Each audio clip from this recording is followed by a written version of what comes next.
Hello, and welcome to another edition of our Friday office hours here at Shift. Today's going to be a fun day. We're really excited about it. We'll tell you more about it in a second, but let me introduce who's with me. So I'm Sarah Mayer, partner at Shift, and with me is also a partner at Shift, Cynthia Closkey. Say hi. Hello. Yay.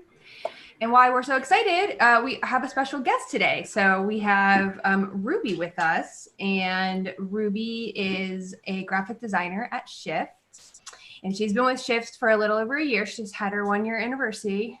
Congratulations. Woo-hoo.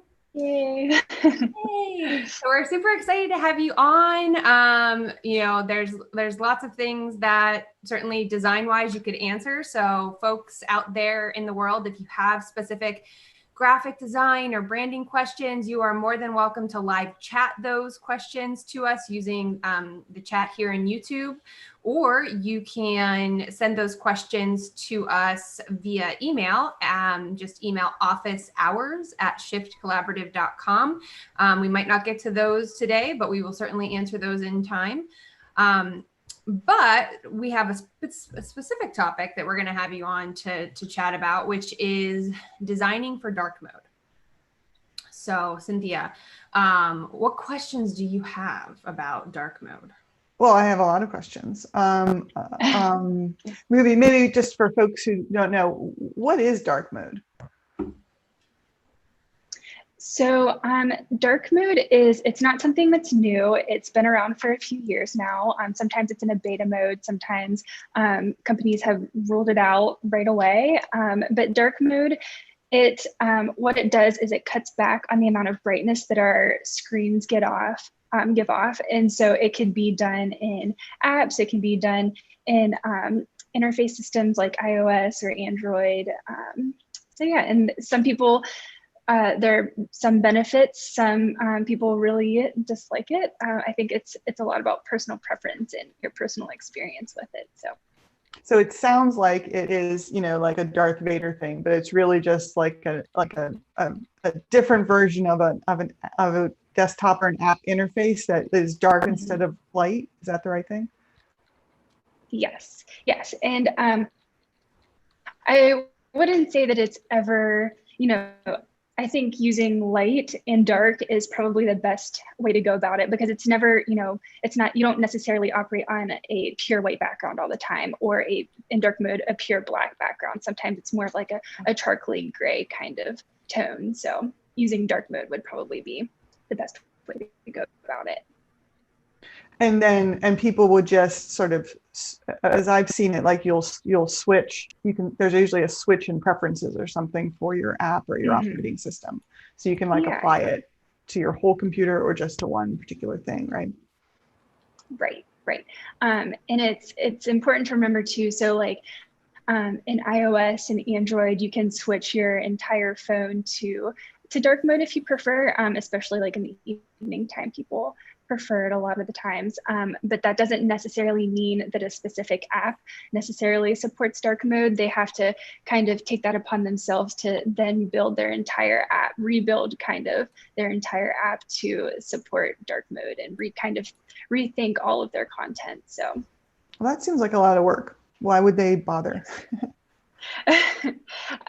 So I think a lot of it has to do with what people are asking for nowadays. I think a lot of people enjoy dark mode more. And like I said before, some people see a lot of benefits to it. Some people claim that, their eyes strain less. There's actually conflicting information on whether or not light mode is actually bad for your eyes. It could just be that your eyes maybe focus a little bit better in dark mode based on, any conditions that you might have, or just personally how your eyes work. And two, I don't really think there's been enough tests done to this point where that prove dark mode is better for your eyes than light mode. And then two, a lot of people, like I said before, just think that it allows for a better experience in darker environments, especially if you're scrolling through your phone in the evening time. It sometimes might be just easier to not have a blaring light in your face. Sure. So maybe it also and makes some people feel kind of retro, because it reminds me of back in when computers were new, or at least personal computers were new, but even like the old DEC computers way back when, because that's what we had a mostly dark screen with light letters, showing up where you think of like the matrix code or something like that kind of a look. So maybe it has that kind of a retro vibe for some folks too. I think so too. It's funny because some people say it's like the OG dark mode. So. Oh, okay. Sarah, are you a dark mode person as a general thing? I'm not. I have not. I will play around with it and turn it on, but I generally don't like it. But I have thought about turning it on for night, because I do think that, according to the National Sleep Foundation, the artificial light that comes from our devices sends a cue to our brain to say it's time to be awake. And so if you read on your phone, I don't really know if that matters, whether you're in dark mode or light mode or what, if that makes a difference. But right. I read on my phone at night. And so I guess this is also a little bit separate from that other setting on like iOS devices, on Apple devices, where like it'll turn down some of the blue, which I think is kind of part of what that other research from the Sleep Foundation talks about. Yeah, that's what is sort of causing this artificial. Right. Whereas dark mode's like like you said, Ruby, like not a total flip, but it's right. It's like just a dark color scheme. So, but so if it is just a color scheme, that means the designers must, be in there figuring out what's the right color scheme to have and how to work with it. Right. Yeah. And, all of those choices are really based on accessibility and, being that you're pretty much flipping your colors, not flipping completely, because it doesn't become necessarily a pure black and your text maybe not be a pure white, but all of those choices are based on accessibility standards and following those guidelines. We're getting in a question from Jessica Miles on the chat. Thanks, Jessica, for chatting. Is designing for dark mode something you have to preemptively think about as a designer, or is it something clients ask for? What's your experience, Ruby?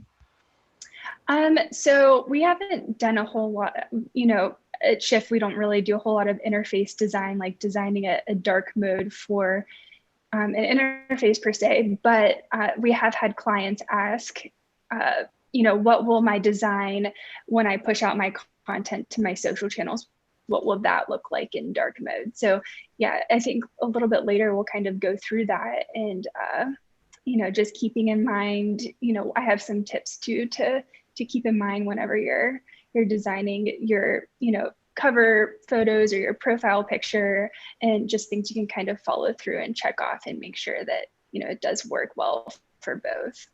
Okay, well, tell us more. Sure. So like we said before, you're not necessarily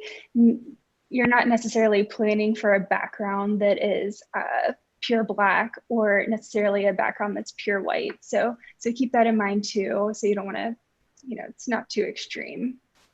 So whenever you're designing content for dark mode, it can include so many things, your profile pictures, your cover and header photos, organic posts, ads you might be running through Facebook and Instagram, and even things like your thumbnails for YouTube. Those can, operate on dark and light modes too. So I would say the biggest thing is don't ignore designing for dark mode just because you're used to designing for light mode, because even if you don't use light mode, a lot of people really do prefer dark mode, whether it's a trend or it's not, and you can really use it to your advantage.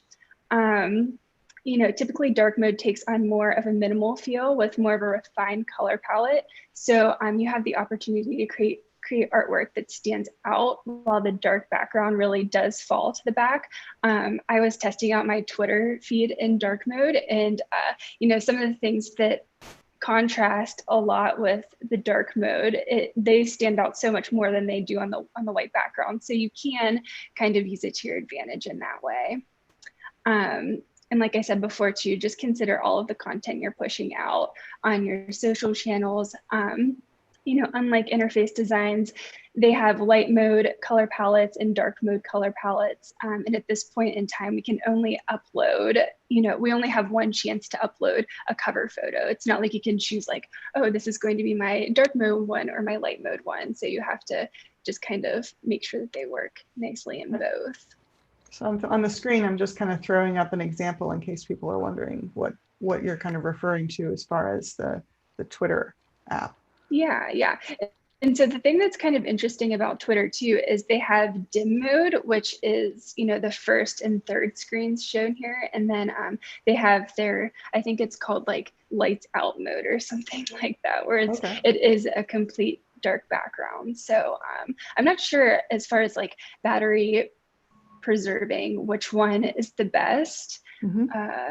So I haven't tested it out much myself, but so yeah. Great. Another little tip that I have too is, some of you still working in creative, who work in Creative Cloud on the daily might still be working in your light gray mode that they used to have a while ago. And it's still available, but I think now the default is more of that like charcoal tone type of thing. So, if you're really curious as to how, you might not have access to your client's YouTube channel or their like Twitter channel or something like that to upload and test it out yourself.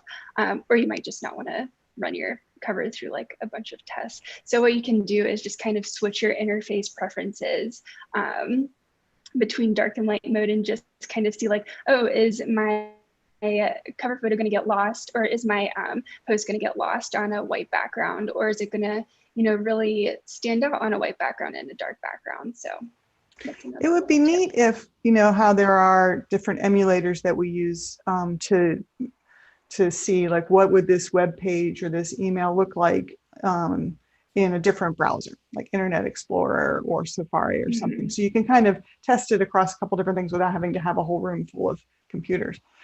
It would be neat if those emulators could emulate these modes too. And I don't know if they do. Do you? I'm not sure. And that kind of makes me think about designing for emails too. So it's that's designing for emails is already super complex, as I'm sure like a ton of people know. So you I have think like email is much harder to design for than the web for sure, because there's so many platforms. Yeah. It is, and it's like they render so differently in Gmail versus Outlook, and then there's other platforms too, and then when you throw dark mode, the dark mode option into it, it just gets super confusing, and they all render differently. And actually, a really good tool that we have is down in the description below. Litmus wrote an article, like a blog post, and it's just like a big guideline compilation of how some platforms completely convert your color scheme in your email to put it on flip it to a dark background. Sometimes they only partially flip it, which can be, a little wacky. And then some platforms keep your email on a white background and it looks like just as is as you designed it. So, but yeah, so it's the Litmus blog. Yeah.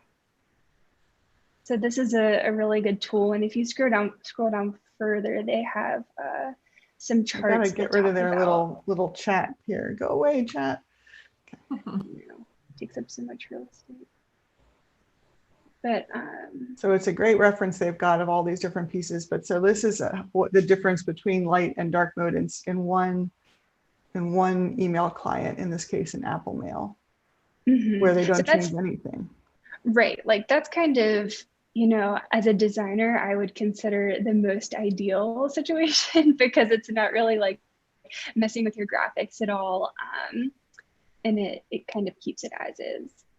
And then it seems like a lot of clients actually do this, where this is the light mode version and this is the dark mode version of what your email is going to look like. It's going to get all flipped without you having done anything about it. So that's a little bit rough. Yeah, and that's rough, especially like the logo up at the top was actually set in black type, and that kind of goes away completely. And one thing that they actually suggest is, I personally would suggest creating your own custom headers so that wouldn't happen, and you have control over what your design looks like. But you can also do this, what it's showing here, kind of creating that transparent white background behind your logo. Yeah, that seems like the smart thing to do, so that you're not fighting with the person wanting to use dark mode, but you're also not losing your control over everything. Yeah. Another thing you want to make sure to that this is showing here is that if you have illustrations or PNG files that are a shape, make sure that has a transparent background, so that or if for some reason you don't, to make it look at least a little bit nicer with a little bit more padding around the whole thing, as opposed to cutting it real close. Yeah, so it doesn't look like an accident. Are there more examples in here you wanted to show? Not so much examples as it is some of the charts further down. It's like a full guide on which. Actually, I think it was higher up. Yeah, maybe we scroll. Sorry, everybody, for the rapid changing. Yeah, but they tell you here, and I think there's another chart too, like how much of which platforms convert how much of the content. So here we go. This is probably what you mean here. Yeah. So this is just kind of a helpful. Yeah, and you can't. It's not going to be perfect, I don't think, but you can kind of plan for those worst case scenarios for if there is a full color invert. How can you be preparing your images to make sure that they look as good as they can. Great. And so the link for this will be in the description and in the chat. Yeah. Awesome. Were there other tips that you had about dark mode? We exhausted all of your knowledge on it.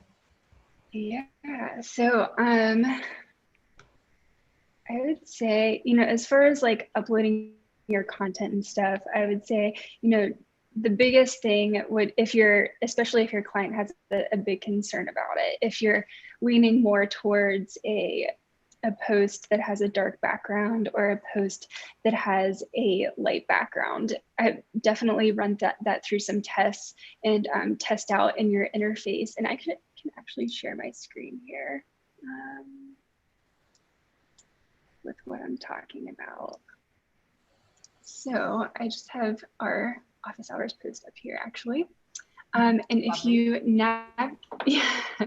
if you navigate to your preferences and then go to your user interface, you could like I always have it set to this like default charcoaly kind of thing typically, but if I'm curious about like what it'll look like in a darker theme, you could switch it to dark. And then that kind of gives you a sense like, oh, okay, this works well. If this is a post showing up in somebody's dark themed feed, it'll stand out nicely. And then since we have this kind of lighter background that's not pure white, it works kind of nicely on a white background too, because it doesn't just kind of blend in with the background. So if you have that lighter interface too. So just kind of being. That's a great sheet. What a great idea. Yeah, it's a.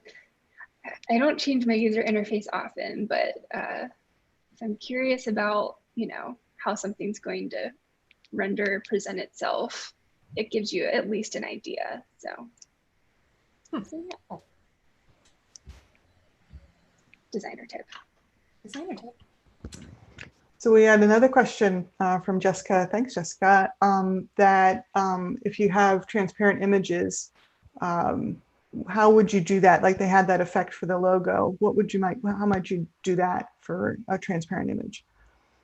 Sure. So I would say that there's a few different ways you could go about it. So if you have your transparent PNG opened in Photoshop, what you can do is either apply like a glow, or what you could do is do a drop shadow, and instead of typically like the drop shadow color is set to like a black color, but if you go ahead and you set it to white and then make sure that it's not multiplying so that it's transparent, what multiply does is knock all the white out in a photo. What you would do is set it to normal, and then you can kind of adjust like what you want the transparency and the white to be. But since that logo was set on a white background, that would never show up unless it was on a dark background. So it pretty much can't hurt unless your logo looks really terrible with that white drop shadow or for whatever reason, you know. In that case, I would say, like I said before, you know, create a custom header that maybe has like a colored background or something that's not white or black, but maybe you have full control over what that looks like. So, and by transparent image, just in case anyone's not clear on that, that we mean an image that has some transparency to it. So like that graphic that we were showing a second ago, where it was a circle, but of course images are never circular. They have to be square. That's how computers only work in squares. So that the parts of it that are around the circle, those are actually transparent pixels. As far as the computer is concerned, they don't have any color, white or dark or anything. That's what we mean by having transparency. Right. And then too, you would just want to make sure that, you know, you can save a PNG with a transparent background, and you can save a PNG file without a transparent background. So after you do that little drop shadow trick with the white drop shadow, and you make sure it's set to normal and the right transparency that you want it to, go ahead and do a file, save as a PNG, and just make sure that you have transparent background and not like white or black background checked off in that last little dialog box. Excellent. Cool. And then, so I hope that helps, Jessica, and follow up with us with a note if we can give more tips on how to use transparency in a GIF. Yeah. I should say, so you can do it pings PNGs like you were saying, Ruby, and GIFs, GIFs, or GIFs, depending on your religion, I guess. Those can have transparency to them, and JPEGs cannot. They're just 3 of the different file types that images could have, and the ones that work on the web. Correct. Thanks so much for the questions, Jessica. That was awesome. Yeah. Well, that's great. So Ruby, I imagine we're going to be seeing a lot more of people making interesting use of dark mode. And as we, kind of get to know it better, and as different app makers think about it more, you mentioned a couple of times that accessibility can be an issue. So maybe there's some challenges with it with regard to that right now. But hopefully some of those, app makers will support better in the future. Yeah, I think so. And like I said before, a lot of people in the design community think that, this dark mode thing is just a trend. It doesn't really help your vision at all. It's just kind of a preference that people like. Some people like to, customize their user interfaces. And so they think it's a trend in that way, that people like to customize their things, or they like that it feels sleeker than a light background. But, regardless, it's still something that we have to plan for, and it's still something that people are asking for. So you still have to give it a go, I think. And, a lot of the big guys are doing it too. So Twitter, we saw has, not only dim version, but a blackout version. And they have, Reddit has a dark version, and YouTube, which makes a lot of sense because it is a video platform. And I think that's a lot more common in video platforms.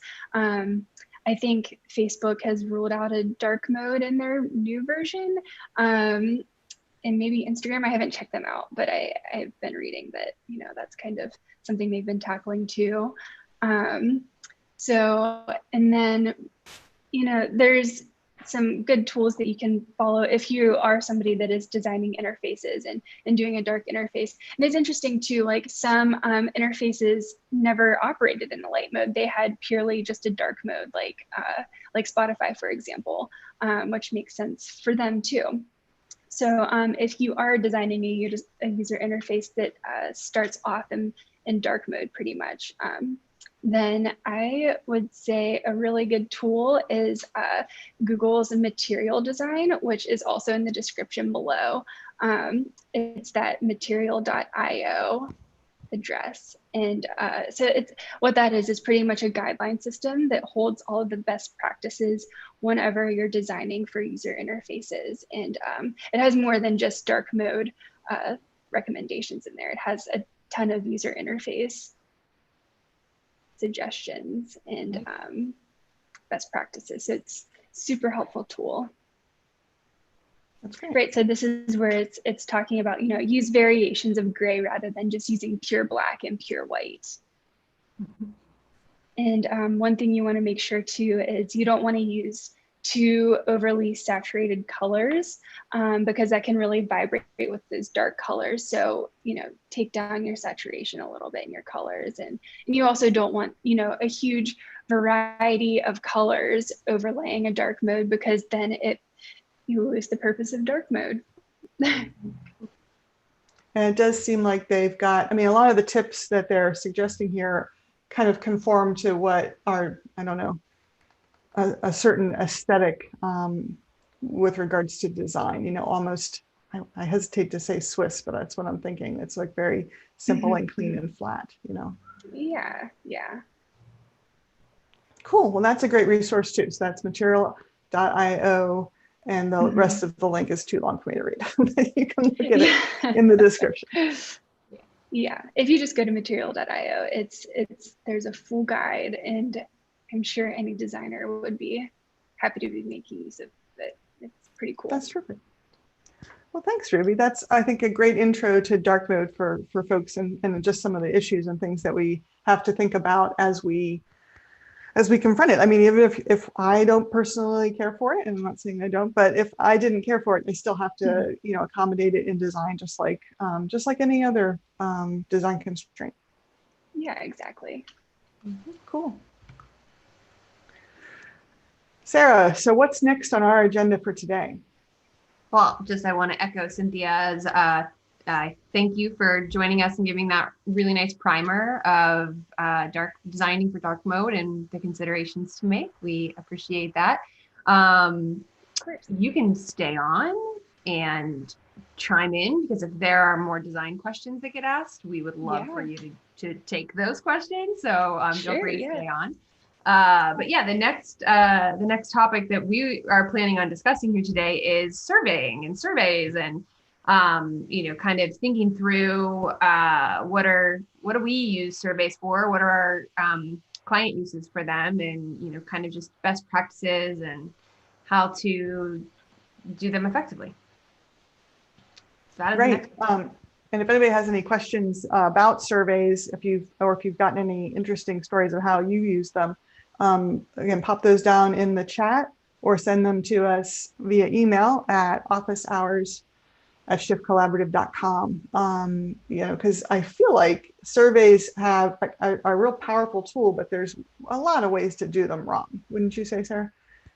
Yeah, even we've learned certain ways of asking questions that we thought were going to work initially, didn't work. So, you kind of, in some cases, you really don't have a do-over. So it's really important to get it right the first time. And we're going to talk a little bit about just some overall best practices so that you can avoid mistakes that we've made.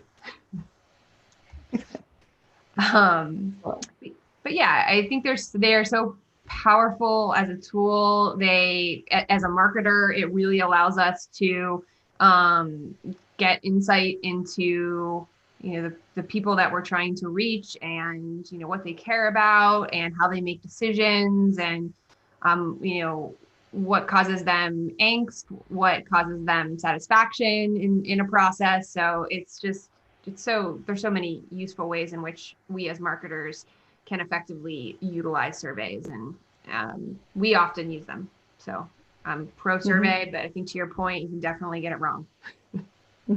Right. We use them a lot on the website, even just to figure out what is the important information that people are hoping to find on a website. We use a particular kind of survey just to ask what are the things, if you could only have a few things on this website, which ones would they be? And that really helps us kind of just make sure, like, we have thoughts about what is needed on a website, and the client has things that they know they want to put on the site. But really getting that information from the people visiting the site is a useful reality check. And we often find that something, it needs to be more important and more highly visible than maybe we anticipate. Yeah, no, that for those web projects, that's such a useful tool. And it goes back to that mentality of, don't make me think. It really identifies, here are the things that your customer base or user base really care about. And we need to make sure that there's a very clear path on how to get there. So yeah, that's a great tool that we use. So yeah, I mean, some of the common things that we're using surveys for, I mean, the obvious things that everyone uses them for is kind of just this overall market research. So kind of getting, into the brain of your target customer and really understanding how they think and how they make decisions, and what kinds of messaging will appeal to them, what sorts of things they're interested in buying in the future. Just there's a myriad of things that you can utilize a survey for when you're doing market research. We often use it for some of our, brand testing or auditing or development even. So we've done surveys where we're measuring brand awareness, and, maybe a client has come to us saying, I don't know if my brand is resonating. I'm not sure how to tell if I need to redesign. And so, oftentimes a survey, along with some other things, in addition to that, can help us figure out if that's something that we need to do, if a logo is needed, or sometimes a name change. That can reveal itself in a really good survey. Mm-hmm. What else? So we've also done testing. So let's say we have a client that knows they want a new logo and a new brand. Sometimes there'll be some dissension amongst the decision makers on what colors are the best, or which particular version of a logo is the best and is going to resonate. So we've used surveys to gather data to inform a single decision. Yeah, I think that's pretty helpful to have that information to back up a reason why we usually do something. I think a lot of times people or facilitators or and the heads at an organization, like they've become too close to the project, and they're just thinking in terms of what they're personally most drawn to, not keeping in mind the bigger picture and who their audience is. And to have, that, like I said before, that information from a survey to back that up, I think is pretty key on trying to sell your designs and give reasoning for something. Yeah, I mean, it's data doesn't lie, really. I mean, it's black and white generally. And so we've definitely, like Ruby is saying, used it to defend a decision that, a lot of times if we're working for a nonprofit, there's a board of directors that are weighing in. And so we need to consider them in that decision-making process and how to incorporate and, get their feedback too, so that we can make sure that everything that we design is meeting the challenges that they've outlined and fixing the problems that they've outlined. So another really good use for surveys, measuring your employee satisfaction or your customer satisfaction, really kind of how are they feeling about your product, and, just asking customers for their opinion demonstrates that you as an organization or a brand cares enough to ask. So, I think it's a good thing to do on a regular basis if you're selling products and services. Mostly products, but maybe also services.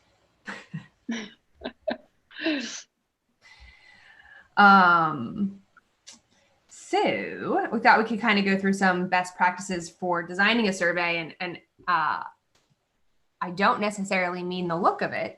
I mean the question design, but the look of a survey is really important too. And certainly Ruby weigh in on this, but kind of sometimes you have to give a visual context to add to the question, or just a clean, simple layout of the questions is really important. So I would always encourage, if you're going to release a survey, to have a designer look at it, from a visual design standpoint, just to kind of double check that it looks like it's not going to distract the user or the respondent and make them not want to fill it out in the first place. Right. Yeah. Not distract them. And then to how does an image, like you were saying, for example, support the question that you're asking, to kind of give them some context. I wasn't, on a project like this at the time, but I think that you put a survey out for a client before that specifically referenced past print issues.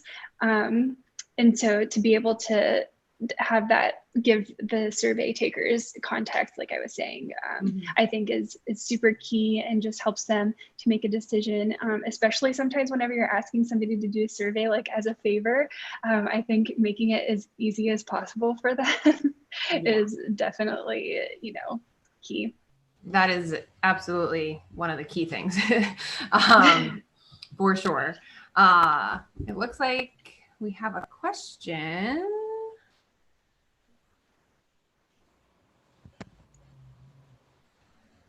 Yeah, those are good questions. So Jessica asks, as a survey recipient at times, it can be annoying to take a survey. And so how do you encourage engagement from the audience that you're kind of trying to tap into?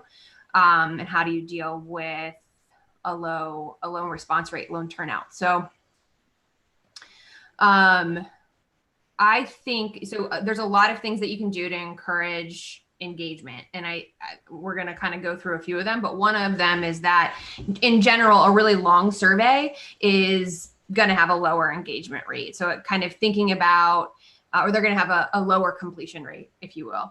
So really thinking about how long it's going to take for someone to complete the survey, how many questions you're asking. Just don't ask fluff questions that you don't need to ask. Be very, be very strategic about what you're asking.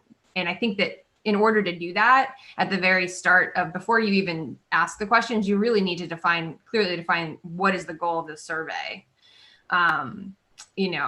What is the challenge that you're trying to answer, the problem you're trying to solve. And so, for example, let's say you have an online store and you're seeing a decline in repeat purchases that you normally would get, then your survey goal might be to determine what are the factors that are playing a part here in a decrease in these repeat customers. So if you have that clearly defined goal, then the questions will be very clear, and then you'll get better engagement from people that are taking it.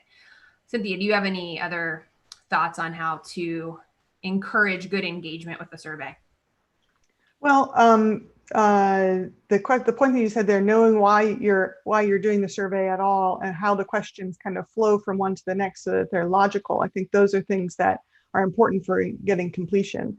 Getting someone to open the survey in the first place maybe is part of what Jessica's asking too. And so some of the ways that you frame it, or the context that you give to it, like why are we asking you to participate? And how this will help you, not just help us, the people who, running the survey.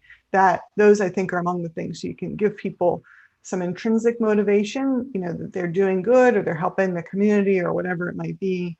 All of those things can make it easier for someone to choose to click that link. And then knowing there's only 5 questions on the survey, or whatever it might be, that also can help.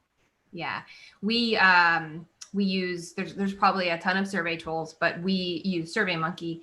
And one of the nice features of that is that once you add in all your questions, it tells you what they think the average completion time is going to be, so that you can, in your email or in your social media posts, kind of in a way warn people, this is going to take about 5 minutes of your time. And then I think, Cynthia, to your point, this is why we would love for you to complete it. This is how it's going to benefit. We really care about your opinion. We're going to use it to do X, Y, Z. So those are all important things. But I think that's a nice thing to sort of preview for people that, on average, this takes 3 minutes to complete. Do you have 3 minutes? Right.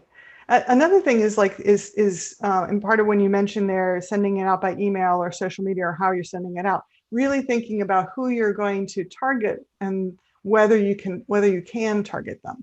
Can you get to the people that you're trying to reach so that you get the kinds of answers that are important? So it all gets back to the goal that you were talking about, Sarah. There, locally here, the electrical supplier that I have is Duquesne Light, and they had asked years ago if I would be on their, I don't know, customer panel. Yeah. Did you see it? And are you? I am. I'm not, but my bestest friend is a director of customer experience, so she taps into those panels all the time to help improve customer experience. So I'm glad to hear you're on it. I am on it. I have things to say about electricity and how it's delivered to me. So I am the kind of person who enjoys surveys. I don't know what that says about me. Just, I like taking tests. I don't know, but so when you do something like that, where you've got a panel, that's nice because you can go back to them and you know that they're already predisposed to answer. They still offer incentives like a chance at a gift card or something like that. But then you also have to take into account, if these are the people that are willing to fill out a survey, there's some percentage of people in the world that are not, or have not chosen to be on this panel. And you have to remember that those people still exist, even though they're not responding to you. So your survey is not going to answer all of your questions. You still need to interpret the results that you get. Right. Yeah. And we can talk a lot of, we could have a whole episode about analyzing the results, because there's a lot of different practices. Like if you have a very, clear demographic that you're trying to reach, and you want to, put the survey in as many places as possible, you might get some responses from people outside of that demographic. And so you need to clean out those responses because they're going to interfere with your data. So there's just a lot of things to consider on the data analysis side. But yeah, kind of going back to, hopefully we answered your question, Jessica. And I think we have some other things that we're going to talk about that may further answer it, perhaps. But some just general best practices. So we talked about being, clearly defining your goal right at the top of your process. There's a little debate about this next thing I'm about to say. Generally, the consensus, though, is that you should put demographic questions like age, gender, location, geographic location, that sort of thing. You should put that at the end of your survey. Oftentimes we'll even have it be on its own separate page. So, some people say you should put it at the beginning, but the people that agree that it goes at the end say that it's just a little bit off-putting to have to answer how old you are before you've gotten into what are the kinds of questions that they're going to be asking me on this survey. So it's just not a good sort of flow or onboarding as a general rule. What do you think? What do you both think? I'd rather do some testing and see the research to be able to tell. And I don't know that it's a hard and fast rule. Maybe there's times when it needs to go in different places. There is a question of which demographic questions you should be asking, because you don't want to collect. Again, it speaks to the number of questions that you ask, but also will you be able to use that data? How will that data be used? If you don't need it, don't ask it. And be thoughtful about the way you ask. Obviously asking about gender is a challenge, because people are going to feel strongly about things regarding gender in all sorts of ways. And so if you don't need to know that information, then don't let that question get in the way of the other information that you really do need. Yeah. I know, Ruby, that you've been attending a number of different kind of workshops and things. I don't know if that kind of topic has come up recently in some of the things that you've been attending about race and gender. And right. Not specifically in regards to surveys and that sort of thing. But it's exactly like you're saying, if that's not information that you necessarily need to know, it's just maybe you feel like it's default information that you have to include. Don't include it if you don't need to include it, just to avoid any, tensions or, people not wanting to participate in your survey because of those questions. Yeah. for sure. It's something definitely to be thoughtful about. Another thing I've seen people do is when they put in like, what is your age? And they give you age brackets. And then it's like, 18 to 25, 25 to 35, and then 65 and up. If you are a person who is 65 and up and you're just being lumped with everybody else, that can be a bad feeling. And so thinking about like, how is this going to be perceived by the person who you've put in a group? Like, why are your groupings the way they are? Mm-hmm. Am I unimportant to you, survey giver, because you're just lumping me with a very large group of people? Yeah, definitely ageism is a thing. I mean, if you look at even the targeting options in tools like Facebook, 65, I mean, some of the reasons those ranges exist in surveys is because they're the common, marketing ranges. And so they're syncing that up. But yeah, I think it's not cool to just lump everybody into a big, huge bucket like that. But again, I think it goes back, who are you trying to reach with the survey? If the survey is going out to essentially like a lookalike audience of your current customers, then you probably do know the general gender that's interested and the age range that's interested. So you can, without having to ask that question, you could target where you put the survey so that you're more likely to get a similar type of respondent without having to ask. But if you do need to clearly know those answers to have a successful survey, then just be thoughtful on how you ask them too.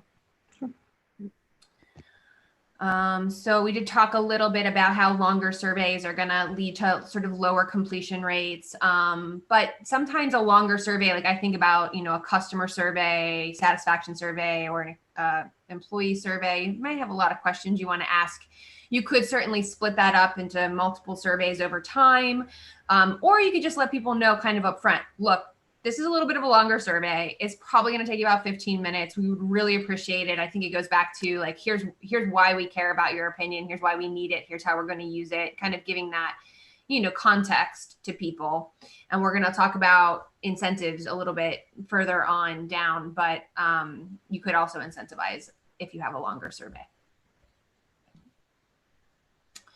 If it's a long survey, I'm thinking here a little bit about like industry surveys where you're trying to assess the state of the industry and how people are reacting to things. Among the things you can offer, and I know you're going to talk more about incentives, but is like, we will give you the results. You'll be able to see, so that can be helpful. Yeah, a lot of times that's a good enough incentive for people just to be in the know, if you will, about of the results. And sometimes it can, again, using SurveyMonkey, it can be instantaneous, like where it shows the results thus far, and how your answers compare to other respondents. So yeah, that can be very useful. I like surveys too. One, I like to see how people are asking the questions, but I just completed a survey recently that was targeted towards small business owners, minority small business owners. And so being female, I guess I'm a minority. But I got the survey and it was a little bit long. It had some open-ended questions and I skipped at least one of those open-ended questions because I think as it was already a long survey, there was an incentive. It was a $25 gift card to Etsy. So I appreciated that, they were supporting small makers with their incentive. But anyway, I think that my point is open. You have to be very careful. And other best practices, being careful with, really how many open-ended questions that you ask. Faced with a big open empty field or box, people are likely to be like, oh, I don't want to think about that. So to just be very strategic about how many and just ask only the one that you need or make it optional or, whatever sorts of tactics make sense for your particular survey. But I think another thing to consider with open-ended questions, especially if you're manually analyzing the responses, is that that's a lot of words to analyze. And so it will take you some extra time to look at all the open-ended questions, try to ascertain the trends from them. They're more obviously qualitative versus quantitative. So just things to consider there with the open-ended questions. Absolutely. You're going to have to code them probably in some way to interpret the results, although you'll be able to use those longer answers, kind of the way you were mentioning, Ruby, like maybe as a way to complement the data to kind of make help you give some more interesting, context to the results that you're seeing. Yeah, and like depending on the question, that information from the survey could also maybe be used later with obviously the permission from the surveyor. Like sometimes it could feel like somebody gave a sort of testimonial out of that survey, and that could be beneficial for a business too. And like I said, that's definitely something you'd want to go back to the surveyor and make sure that they the survey answer and make sure that they're okay with you using their response. But so there can be benefits to open-ended questions, and there can be downsides. Like sometimes people do want to help, but they just don't have the time to put the effort into responding. Mm-hmm. Yeah, that's a good point about the testimonials. I think if, let's say the survey goal was to get testimonials, so you're surveying your customers in terms of their satisfaction, and you have a question on there. And like you say, you can phrase it as, we would love to hear from you. What are we doing well? And then check this box if we can share this on our website or whatever it might be. Give us permission to share it, sort of thing. And that can be a very effective way of getting some of that, customer third-party validation about your service or your product in a quick manner. Have either of you answered or seen a survey where there's been leading questions that you can kind of sort of feel like they're wanting you to answer in a certain way? I feel like I see these a lot in particularly in like a polling or a political type of a survey. Mm-hmm. And I'm going to try to avoid politics here in general, but what do you think of the awesome politics of your trusty, I don't know, state representative, or something that where the answers themselves maybe are yes, and more, and there's almost no answer. You know what I mean? So it's not really a very useful poll, and it might be that the results are less important to them than seeing that someone filled in the survey at all. And so the survey or the poll itself is basically a red herring. Mm-hmm. Yeah, well, you bring up a good point too about if the answer choices are essentially two positive choices and a negative choice. That's the kind of scale that's also, even if the question wasn't leading, it's just an unbalanced question. And so another best practice is, to have 5 or 7 choices. So it'd be 2 negative, 2 positive, and a neutral if you're doing a 5-point scale. And this is what's called the Likert scale. Sort of, you can look that up. I'm not going to go into super big detail about it and have your eyes glaze over, but essentially it's just a way to get, a more balanced question and answer option out there. And you're likely to have better, results in your data if you do it that way. It's not skewed towards the positive or the negative. Right. I'll pull up just real quick. I'll pull up a picture and everyone will instantly know what you mean. Although we're running close to the end here, Sarah, we should make sure. I know, and we have so much more. It's so much to say. Great. We can carry some of our other topics over for next week, for sure. But surveying is like kind of a dry topic, but I think it's so important to the work that we do. And we get a lot of questions from our clients about it. And then we get a lot of questions from, people, the other marketers about best practices. And so I think we have time to talk a little bit,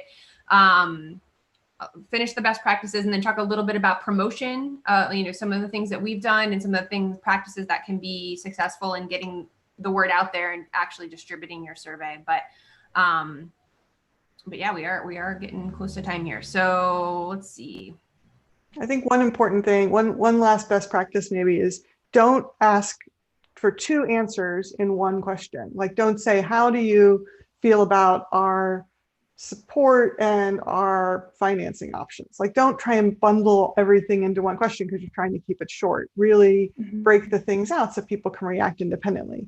Because your problem is that people either will answer the one question and not the other, or they'll just throw up their hands and just actually leave your survey if they're frustrated. Correct. Yeah, definitely. The last thing I'll say about other best practices is you've got your questions, you're really super happy with everything, test it with, your team or your family, or just have somebody run through it and just make sure that you're not missing anything, and that every question is being asked in a very clear manner, and that it's, sort of geared to help you reach your goal with the survey. Absolutely. All right, so we've talked about promotion, a little bit of it. So one thing that people have seen is that you can either give everybody something as a result of their doing the survey, and that, cost-wise is probably going to need to be like access to something, or something that itself is going to be low cost, or you're going to drive the cost of your survey way up. Or you can give them a chance at 1 of 5 Visa gift cards, or like you said, I love the Etsy idea, because if you can support something else while you're doing it, that's a great way to do it. Yeah, well, if your incentive that's a great idea. Aligns with your organization's mission, that is awesome. So, we work with a lot of different nonprofit organizations who support different stakeholders, and helping to lift those stakeholders up, say, with those folks being, involved in the sweepstakes. So, for example, we work with an organization that promotes sustainability in the region, and they work with restaurants. And so, we did a survey for them, and the restaurants offered up a number of different, $25 gift cards that people were eligible to win. So that's, it aligns with, it's not just, hey, here's a $25 gift card to some big box retailer, that obviously that wouldn't align with that particular organization. So I think when you can align it up, that's really helpful. And I think there's potentially a place for the cash incentive. If you're cash strapped, then perhaps the place to use it is in a focus group setting, where you have only, maybe 8 to 10 people or 6 people, or whatever number makes the most sense. And so you're just paying everybody, $50 or $25 for their hour of time. Maybe you're also feeding them. So, that can be a way to have cash be involved, which I think we've done, and that can work really well. You're going to get a different kind of response from that. You'll be able to get richer data in some ways, but and in a sort of a spendy way, like you say.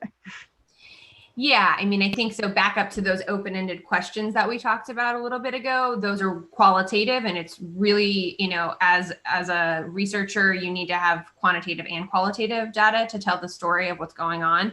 And so don't load your survey with that qualitative type questions. That's the place to do a focus group. Or that if you want to get qualitative data, perhaps you need to do observational research.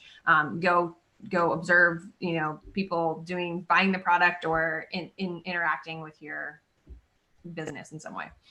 So yeah, I think that's incentives can work, and we found it to be very helpful in getting a good sample size. You determine how many people you need in order to generate the kinds of insights that are going to make the data work and make sense. So you need to consider how you get the number, how you reach that number. If you're going to do sweepstakes of some sort, you'll win 1 in 5 gift cards or whatever it is, then you really need to consider that you have to draw up legal requirements for, participating in the contest, logistical sorts of things for how you're going to pick the winners, and how you're going to get the winners their prize. All those things kind of have to be factored in. Just an extra level that you'll want to choose carefully. Yeah, maybe worth it, maybe not. Mm-hmm. So in terms of distributing, so now you have this great survey, you have maybe a link to it.